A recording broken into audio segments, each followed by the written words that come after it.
Hello, welcome to the No God Coach Huddle podcast for August 21st, 2026. A 2-minute call from God's playbook so we can know and love Him and obey Him more and more. Let's huddle up today and hear today's play from Jeremiah 13. Judah and Israel were as numerous as sand grains on the seashore. They ate, drank, and enjoyed themselves. From 1 Kings 4:20. I will ruin this evil people who refuse to hear my words and live according to their own stubborn inclinations, who go after other gods to serve and worship them. They'll be like this loincloth, which is useless for anything. For just as loincloths cling to a man's body, I made the whole house of Israel and the whole house of Judah cling to me, says Adonai, so that they could be my people, building me a name and becoming for me a source of praise and honor. But they wouldn't listen. Give glory to Adonai your God before the darkness falls, before your feet stumble on the mountains in the twilight. And while you are seeking light, he turns it into death-like shadows and makes it completely dark. That's from Jeremiah. Prosperity can make us forget God. That's the warning we see in Israel's history. At the beginning of Solomon's reign, things were going well.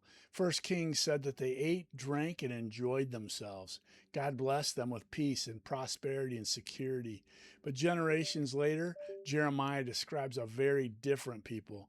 God says, I made the whole house of Israel and Judah cling to me, so that they could be my people, building me a name and becoming for me a source of praise and honor. But they wouldn't listen. That's the tragedy. They enjoyed God's blessings while slowly rejecting God's authority. And men, that danger is still real. There's nothing wrong with prosperity. There's nothing wrong with having a successful business, a comfortable home, money in the bank, good food, freedom, or opportunity. The problem comes when God's gifts make us less dependent on God Himself. Comfort can't make us passive. Abundance can make us self-satisfied. Freedom can make us independent from God. And before we point fingers at the culture, we need to look at ourselves. Jesus didn't command the church to make society comfortable for Christians. He commanded us to make disciples, to teach obedience to everything He commands. So the question isn't simply what happened to our culture. The better question is, how have we faithfully done our jobs? Have we taught our children God's ways? Have we modeled obedience ourselves? Are we making disciples today?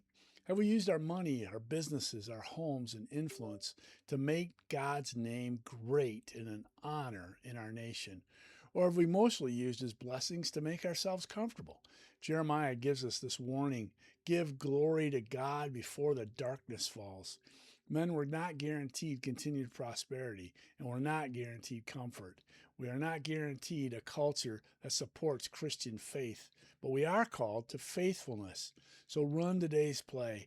Ask yourself, has God's blessings made me more devoted to Him or simply more comfortable away from Him?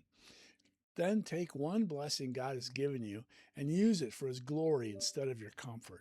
Help one person and use your influence to help them know and obey Jesus better. Men, don't wait for darkness before getting serious before God. Cling to Him now. Obey Him now. Glorify Him now. Make disciples now. I'm Mike Winter, and this is the No God Coach Huddle podcast, helping men know God better so they can love and obey Him more.